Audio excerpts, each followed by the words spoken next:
Hello and welcome back to the PAX Pamir playthrough. It's our turn. Once more our hand is empty, so we're going to be looking at the marketplace. Interestingly, we got a card that's come out that is a British Patriot, so there is an option. It is down the expensive end. Might actually leave it for the time being. I am interested in increasing my hand size and my tableau size. These look good here.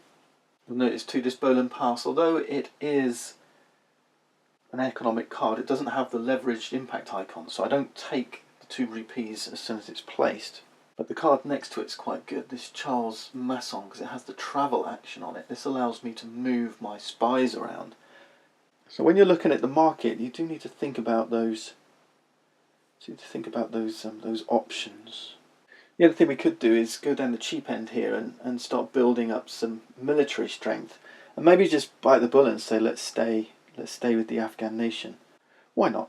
Let's see what we can do. Let's take the Ark of Bukhara. We get the 1 rupee that sits on it. Place this into our hand. I'm just going to just shift that one down here because we're tight of table space. Left or right doesn't really matter at this stage. When it might become important is when I'm moving spies, you kind of move them around like this. So imagine there's more cards. I'll just grab the top of the deck here. More cards like this. Okay, these spies move around like this, so they can move from location to location in this clockwise or anti-clockwise direction. So if I wanted to get to here quickly, I probably wouldn't be playing, I might be playing things here. That makes that route shorter. If I'm playing things here, that's now become longer. That was shorter this way. Do you see? As it goes, we've played the Ark of Bukhara. It's a military card, shown here. There's no tribes out on the board, so no cost to play it. Remember, our tableau size is 3 at the moment. It says on our player card 3 plus a number of purple stars, so still 3. There's no impact icons here this time, so nothing's going to happen straight away. But just like economic, we're placing cylinders again. Remember, with market we place 1 cylinder, 1 road. This time we're placing 2 cylinders because we've got 2 stars of our loyalty. And this time, these cylinders aren't roads, they're armies. Roads, armies. And we're placing them in the Trans-Caspian.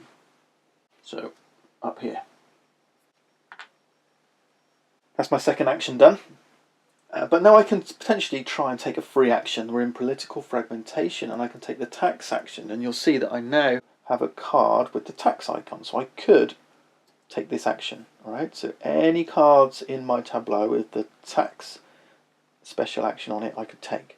Now, the rules on tax have changed a little bit, which is unfortunate for a couple of reasons. The rules used to say that you're taxing tribes in a location. So it's still the same. We're taxing Trans-Caspian, so the location of the card where you're taking the action. So if you've got many tax actions in many different locations, you could be taxing many different locations.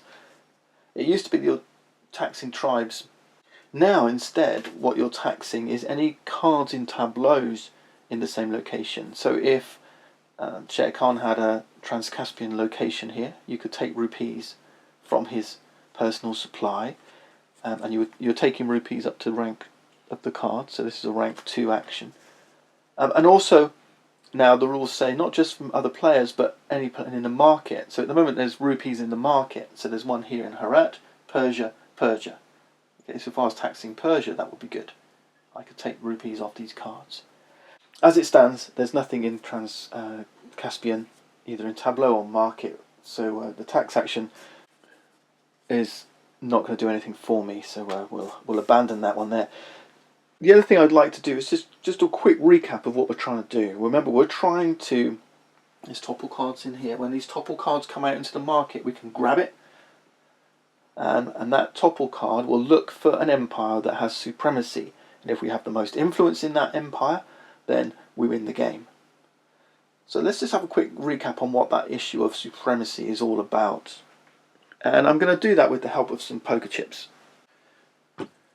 At the moment, there's 1 British token on the board. Britain has 1, ignore the numbers on these, just look at the colours, has 1 token towards supremacy. There's 3 green token wooden blocks on the board. Right, so 3 tokens for the Afghans. None for blue, so that's none for Russia. But also in the solo game, we give an Ottoman Empire 4 tokens. Okay. Now things aren't quite that simple, because when it comes to supremacy, the current regime dictates, and we call this the mode, what mode we're in. Currently we're in the political mode. And in the political mode, only political tokens count. Those are tribes in locations. So if we had 2 tribes on the board, we're loyal to the Afghans. So that would count as 2 tokens towards their supremacy. Shere Khan had 3 tribes, that would be 3 tokens for the British. If you're in an intelligence war, then only the cubes on your tableaus would count. So number of spies. If we're in the military struggle, then it would only be the armies. So only these 2 would count, right? So it would be Afghans 2, Ottomans 4. Ottomans have always got 4. The British none. And if we're in economic, it's only the roads that count. So these 2 armies wouldn't count. It would only be this road and this road, 1 for the British and 1 for the Afghans, 4 for the Ottomans. Okay, so it really comes down to timing. When you take that topple card, when you check for supremacy, which regime we're in will determine which tokens count towards supremacy. And it's the sum of one empire's tokens versus the sum of everyone else's. So at the moment, the Ottomans would be 4 versus 2. For the Afghans, it would be 1 versus 5, and for the British it would be 1 versus 5, and for the Russians, the poor old Russians, it would be 0 versus 6. Okay, so that's how we determine supremacy. Right, reset the market, time to do Shere Khan's turn. Not actually doing terribly well from a player perspective in terms of which cards we've chosen, but hey, we're trying to give you an impression of what the game's about. There's no Patriots here, so they don't get removed. Let's roll the dice. So we start with the top row, and we roll first to resolve the top row, rolls again, resolve the bottom. It's a 2. Ooh. Well, that's going to be this far card. Wow, that is a rare roll. A 1 in 36 chance of grabbing this end one, but can Shere Khan afford it? So just to show you, 7, 8, 9, 10, 11, 12, 7, 6, 5, 4, 3, 2. Alright, so 2 is this one. Let's change some money. He's going to pay 1, 2, so Shere Khan's really investing in the market right now and grabbing the Bolan Pass. Does he go left or right? What we've decided to do, he'll go to the shortest side. If they're equal, then anything with Patriot or Loyalty goes to the left. Anything else goes to the right. Now, this card's really helping Shere Khan because it's given him another influence in Britain. He has 2 now here. So we really don't want Britain to get supremacy. That's kind of shaping the game for us a little bit, I think. Now remember what we do. We start with impact icons. This one's a garrison, and it's going to garrison Kandahar. We place an army, so a cylinder, of our loyalty, R being Shere Khan, the players playing it, Shere Khan's loyalty in Kandahar. So Kandahar over here. It doesn't add to the British supremacy at the moment because we're in the political mode. Okay. With that done, next we move down and we place units, this time in Kandahar. We're placing roads, it's an economic one, 2 roads adjacent to Kandahar. Remember, we're starting at the 12 o'clock position, going anti-clockwise, so 1 road here, 1 road here. 2 roads, they're British, because Shere Khan's still loyal to the British. This road here from Kandahar to Kabul is going this way, so 1 road, and we're placing 2, so we keep going. That's the card played out, so now we play the icons as special actions on this card. So we take a commerce action, so it is 1 rupee from any market card. We've got 2 rank. Now the only rule is that Shere Khan will take the rupees from the leftmost market with the most rupees. If there's more than one equal choice, then it's up to the player. We decide, we can make that choice for Shere Khan, and it can be to our advantage. There's not much advantage to be gained here unless we know which row we might be taking from. But given that he's taking 2 rupees anyway, he's going to take, doesn't matter if we take from this one first and then this one, or the other way around. Okay, if he was taking just 1 rupee, then we could choose top or bottom. But leftmost, 2 rupees, 2 ranks. Okay. The idea here obviously is that he's trying to limit what you're most likely to take, which is the leftmost rupee. Okay, that's it. That's the card Bolan Pass played out. Time for his second card. Let's roll the dice. And he's rolled an 8. So an 8 means we go here. 7, 8. He's taking Muhammad Shah and pay for this one here. So in actual fact what we should do is pay and then take. He's going to play to the right because that's the side with the fewest number of cards, and he's just increased his tableau size by playing a 1 rank card. Remember, tableau size is 3 plus a number of purple stars. One thing to note, if Shere Khan, he's filled up his tableau now, he's got 3 cards here. The next card he takes will go to his tableau. Actually, he's at 4 now. But he will take another card, then his tableau will be 5. So he will take and play the card, but when you get to the discard phase, that's at the end, that's when, so after you've taken your actions, that's then when you reduce your tableau back down to your maximum tableau size. And we'll look at that if and when it happens. Alright, Muhammad Shah will garrison. So he's really stocking up some armies now. He's going to garrison in Persia. So, loyal to the British, it's a British army. And now we've got an intelligence war impact icon. This is called a regime change arrow. There's different colours. This is a blue one, changing the regime to the intelligence. And this is going to have a bit of an impact on everything that goes on during the game. First off, it's changing the free actions. It was tax, now it's all the blue ones. Travel, counter-espionage, assassinate, bribe. And of course this has changed the mode that we work in when we determine supremacy. It's kind of worked against Shere Khan, because now we're counting cubes in the tableau. 1 for him, 1 for us, that's 1 British, 1 Afghan. So in this way, I guess the solo mode can be a little bit chaotic, because there's 2 cards coming out every time, and things are changing around quite rapidly. You've really got to, diversify and then jump when the opportunity arises. Now we place our units, and this is a political card.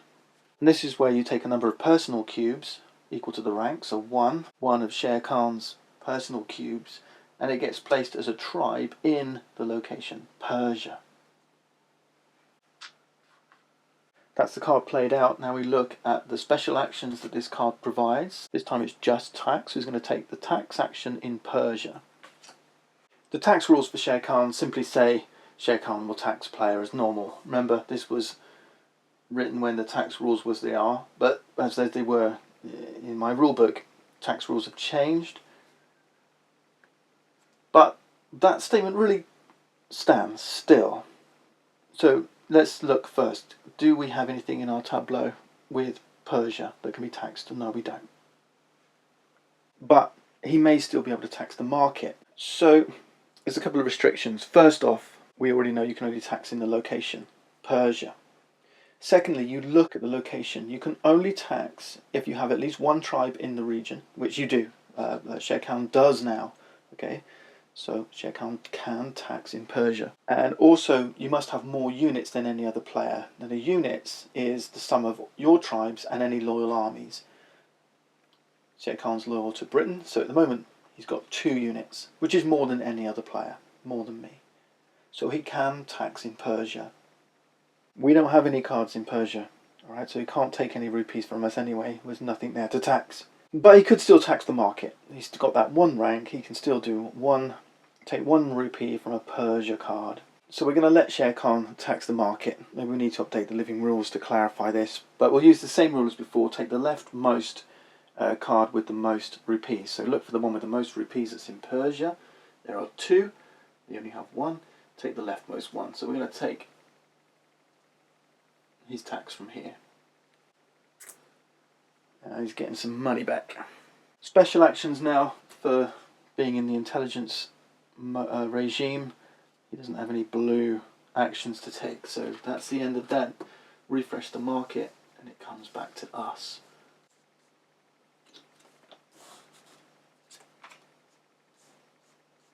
Okay. It's a bit of a no-brainer for us. We've got one space left in our tableau, so we could go to 3. If we do so, and we don't increase our tableau size by getting some more political power, some politically ranked cards, we're going to be stuck at 3. So the obvious choice is 2 to choose from. Ya Muhammad. Yeah, it's got to be this one. It's going to give us influence in Afghanistan as well. So I'm going to pay my 1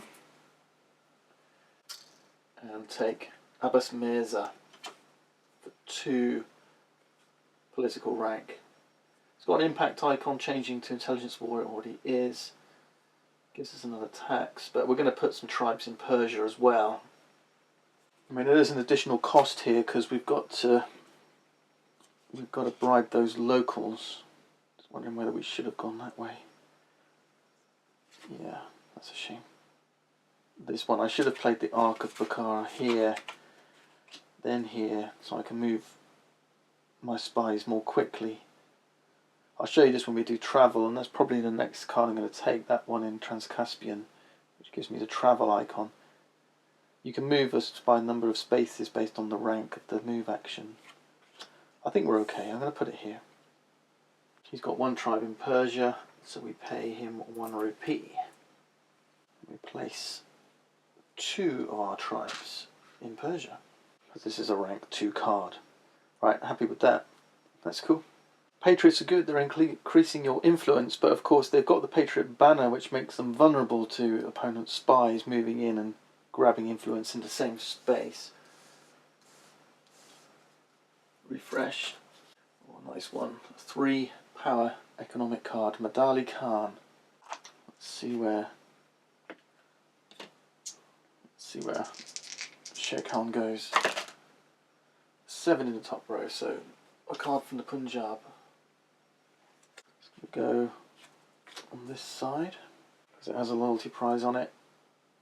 And informants places 1 spy, and he's going to place 1 road in the Punjab,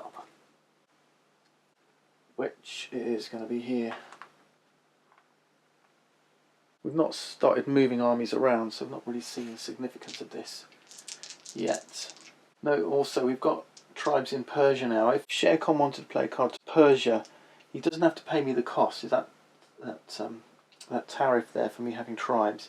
That's important because Sher Khan pays for the market, takes a card, and then the logic says he plays it. If he then has to pay and doesn't have enough money, potentially might not be paying it, the rules get complicated. So it's really a streamlining thing. Pay the market, play the card. It was a nice streamlined rule. But the benefit of having tribes here obviously is the taxation that you can then levy, and also the aid you're giving and the influence you're giving to the empire during supremacy in the topple. Right, bottom row. Oh no, hang on, we've not quite finished this. Because there's an action here, which we haven't done. Gifts. We've not seen this one before, but gifts allows us to place one of our personal cubes, so Sher Khan's personal cubes, on this gift icon on the player card. It's hidden, so I'll have to re-display the player card. Don't worry, we'll put the gifts somewhere else, but there's this middle section here for gifts.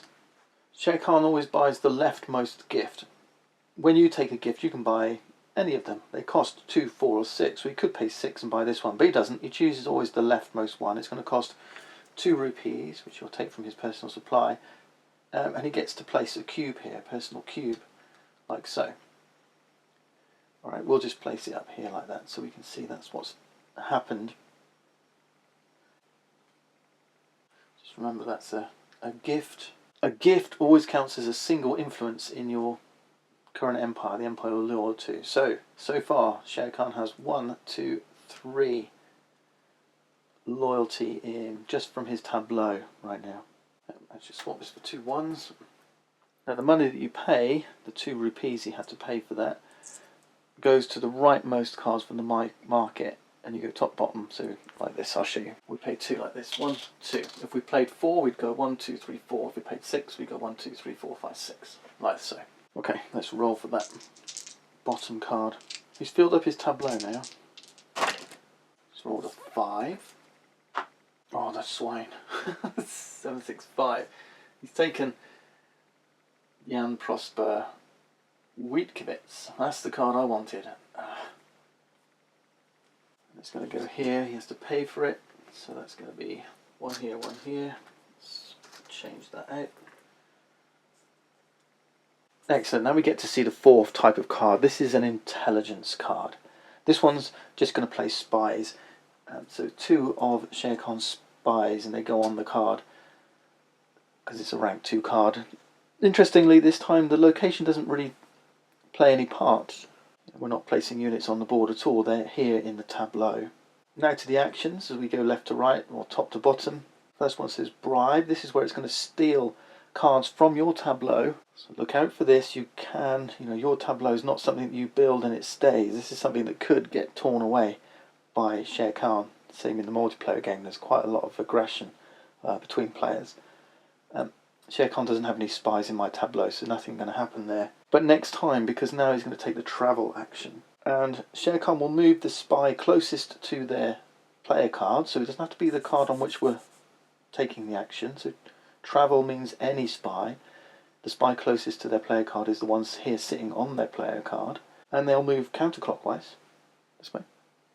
And he'll get to move 2 spaces, because this is a rank 2 card. Rank 2, we move 2 spaces, 1, 2. What's interesting is that, when a spy moves onto a card, if it's in your tableau, he's not going to take these coloured bands, so they're kind of irrelevant, really.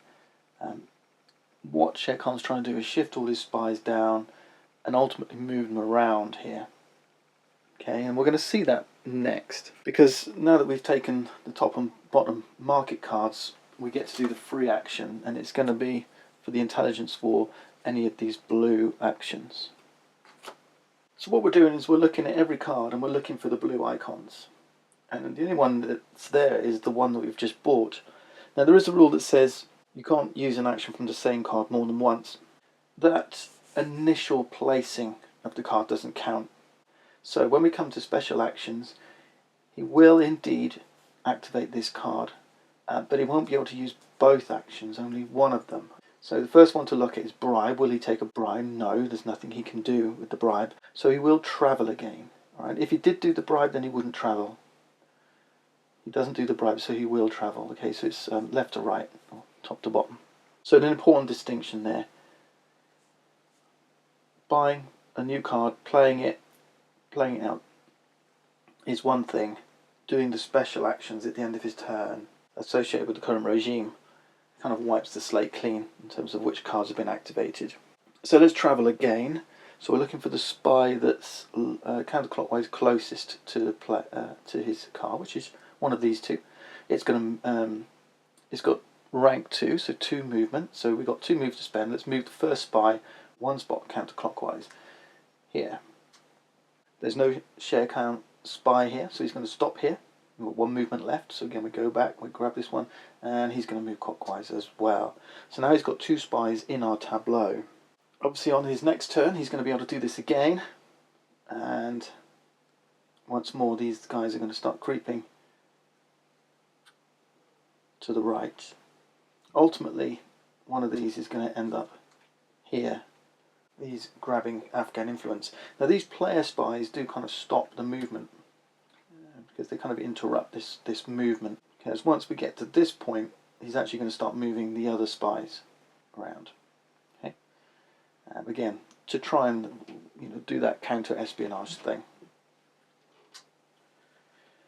Right, that's the end of Shere Khan's turn. Let's refresh the market. Now, spies are the key, very much the key to this game.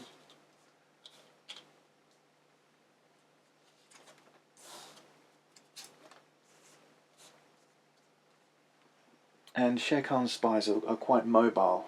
They will move around and around and keep you on your toes. You know, I'm going to be looking to move my spies, and it's the only way I'm going to get influence in British Empire is to get some spies and place them up here. You're spying on your opponent, you see. So I can get influence in Russia with a spy here. I could get more influence in Afghanistan by placing a spy here. You can't spy on your own people. You can't spy on your own stuff.